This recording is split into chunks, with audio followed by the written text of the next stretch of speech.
Family background अच्छा होने से बेटा अच्छा होगा जरूरी नहीं है। लेकिन मैं पुलक सागर आपको कहता हूं कि आपको यदि अपनी बेटी की शादी करना है, उसके हाथ पीले करना है, उसका रिश्ता लेकर के जाना है, तो ना घर देखना, ना परिवार देखना, ना आप ये देखना कितना कमाता है, आप तो ये देखना कि जिस लड़के से अपनी लड़की की शादी कर रही हूं उसके दोस्त कैसे हैं, उसके यार कैसे हैं, उसके मित्र कैसे हैं। अरे पिता जैसा है बेटा वैसे ही होगा कोई जरूरी नहीं है, माता जैसी है बेटा वैसे ही होगा कोई जरूरी नहीं है, ध्यान रखना। लेकिन ये बिल्कुल जरूरी है कि दोस्त जैसे होंगे लड़का वैसा।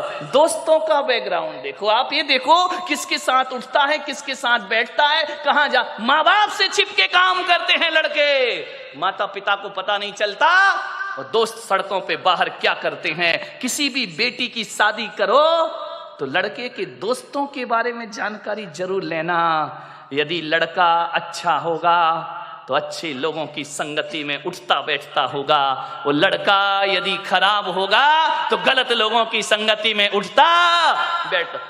आदमी जैसे माँ बाप होते हैं वैसा नहीं होता, जैसे दोस्त होते हैं आदमी वैसा हुआ करता है, ध्यान रखिए। मान्यवर, एक सीख दी है मैंने आपको, इस पर कोई ध्यान नहीं देता है।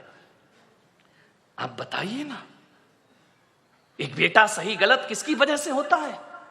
बाप की वजह से, मां की वजह से नहीं मेरे भाई।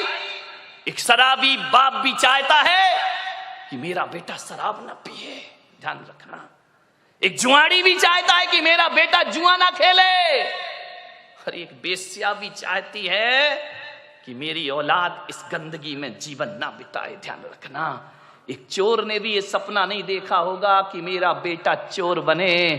कोई माँ बाप औलाद को चोर नहीं बनाते हैं, कोई माता पिता औलाद को झूठ बोलना नहीं सिखाते हैं, कोई माता पिता शराब पीना नहीं सिखाते हैं, कोई माता पिता सिगरेट पीना नहीं सिखाते हैं। सिगरेट पीने वाला बाप भी चाहता है कि मेरा बेटा सिगरेट ना पिए, ध्यान रखना। मान्यवर, मालूम है सिगरेट पीना कौन सिखाता है? दोस्त सिखाते हैं। सबसे पहले शराब पीना रिश्तेदार या माँ बाप ने नहीं सिखाया, शराबी बाप भी नहीं सिखाता है कि बेटा तू पी ले, ध्यान रखना। लेकिन सबसे पहले शराब पीना कोई सिखाता है तो दोस्त सिखाया करते हैं। सबसे पहले हाथ में सिगरेट आई तो माँ बाप और भाई के द्वारा नहीं, एक दोस्त के द्वारा हमारे हाथ में सिगरेट आती है, एक दोस्त के द्वारा हमारे जीवन में गलत चीजें आती हैं। और जब आदमी का स्टेटस ऐसा बन गया है, सिगरेट नहीं पिए, शराब नहीं पिए, तो कहते अरे कहां पिछड़ा हुआ आदमी, दुनिया चांद पे पहुंच गई, तू अगरबत्ती में लटका है। ध्यान रखिए मान्यवर, ऐसे बहकाने वाले बहुत मिलेंगे जिंदगी में। मान्यवर, मैं तो कहता हूं यदि बिगाड़ने वाले दोस्तों से तो बिना दोस्त की जिंदगी गुजार लो, वो अच्छी हुआ करती है। लेकिन ऐसे दोस्तों की संगति ना करो जो हमारी जिंदगी को बर्बाद करके रख दिया करते हो। मान्य, आप सोचिए, जीवन में संगति का बहुत असर पड़ता है। एक पानी की बूंद जो आकाश से गिरती है, और यदि वही पानी की बूंद किसी नीम के पेड़ में चली जाए तो उसका स्वाद कैसा हो जाता है मेरे भाई?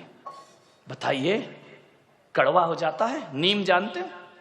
नहीं जानते हैं तो बोलो ना जानते हैं, नहीं तो मैं समझदा तुम कुछ जानते ही नहीं हो। एक नीम के पेड़ में चला जाए तो स्वाद उसका कड़वा हो जाता है। वही पानी की बूंद गन्ने के खेत में चली जाए तो मीठी हो जाया करती है। वही पानी की बूंद यदि केले के पेड़ में चली जाए तो कपूर बन जाया करती है। वही पानी की बूंद यदि सांप के मुख में चली जाए तो हलाहल जहर बन जाया करती है। और वही पानी की बूंद नाली में चली जाए तो गंदी नाली हो जाती है। वही पानी की बूंद यदि समुंदर में गिर जाए तो खारी हो जाती है। और वही पानी की बूंद यदि सीपी के मुंह में चली जाए तो मोती बन करके निखर जाया करती है। बूंद एक ही है। ये इतने रूप क्यों हुए उस बूंद के? संगति के कारण से। किसकी संगति करी उसने? मोती बना सीप की संगति से और जहर बना सांप की संगति से। ध्यान रखिए।